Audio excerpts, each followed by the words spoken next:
Actually, no, I don't want to talk about the media. Let's talk about this. This is a crazy story. Oh, boy. Switzerland may jail people who turn their heat above 66 degrees this winter. Well, good. Oh? Those people want to warm their homes. How dare What they? do they think they are? This planet is warm enough. Citizens of Switzerland who dare turn their thermostats above a balmy 19 degrees Celsius or 66 degrees Fahrenheit, perfect temperature if you ask me, over the winter may instead find themselves shivering in a prison cell. The cost of natural gas in Europe has increased more than tenfold. You guys see that in Italy they're doing things by candlelight now at bars and restaurants? Romantic. Those who fail to comply with the temperature mandates could receive sanctions between 30 and 3,000 Swiss francs, the equivalent of $31 and $3,090. Federal Department of Finance spokesman Marcus Sporndli, how do you pronounce that? I hope it's Spornly. That's great. Sporndli told the outlet those found intentionally violating the statute would receive up to 3 years in prison. This is the next lockdown, the climate lockdown. Yeah.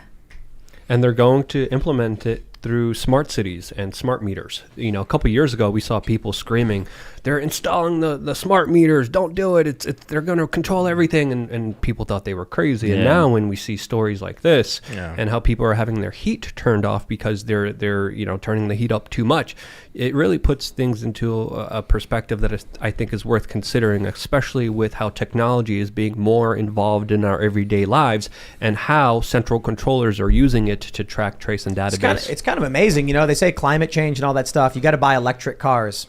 And electric cars are really bad for the environment. The batteries. I got a Tesla.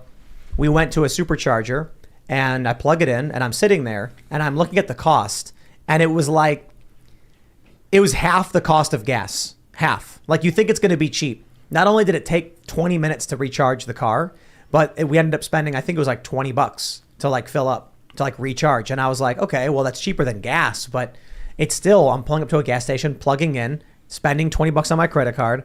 I was like, what's the advantage here other than I can't go that far and the government can now turn my car off whenever they want? Yeah, nice. Do you feel that it's people that genuinely believe in climate change and genuinely believe in the future of the world being overheated, or do you feel like this is just power driven? I don't know, man.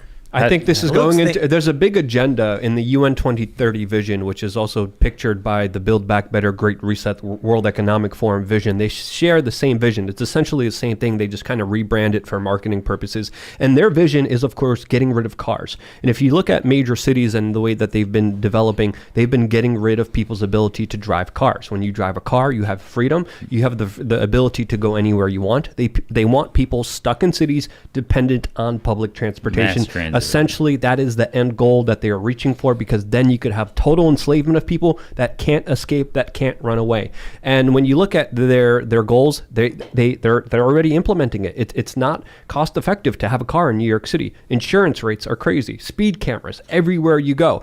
Roads are being turned into pedestrian sidewalks. Traffic jams are absolutely crazy. And I think, you know, there's a big portion of individuals who want to get rid of cars because it's bad for the environment, but there's also a lot of people who want to control people, and they're such control freaks that they want to get rid of your ability to be able to travel. Yeah, it's very American, like the idea of the automobile, right? Like Detroit and muscle cars and the interstate and just being able to have that mobility and that freedom to go. Exactly. And it's so I'm wondering, like, you know, because I don't know what the elites, the powers that be really think. Do they really believe that cars are killing the planet, or is it just making people believe that cars are killing the planet in order to have power over them? For me, go ahead. No, go ahead. No, so for me, it's like this more than anything is an indictment on the centralization of public education, because the fact of the matter is, like, you know, a lot of people legitimately think it's unfathomable or inconceivable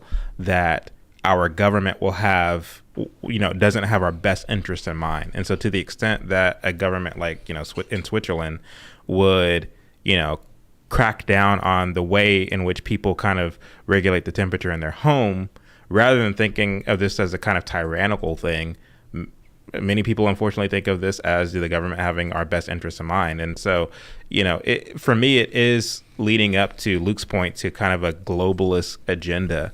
I mean, for example, with, you know, King Charles kind of taking the throne in England, he did talk about climate change. And he said that this is an issue that can't be fixed by a singular country. It can only be fixed by a coming together of all the nations. And so this is kind of like rhetoric that's leading to the kind of groundwork or the threshold of a kind of globalist agenda. Yeah. You know what I mean? And so hopefully I didn't mess with the algorithm, but that's definitely what they're building up toward.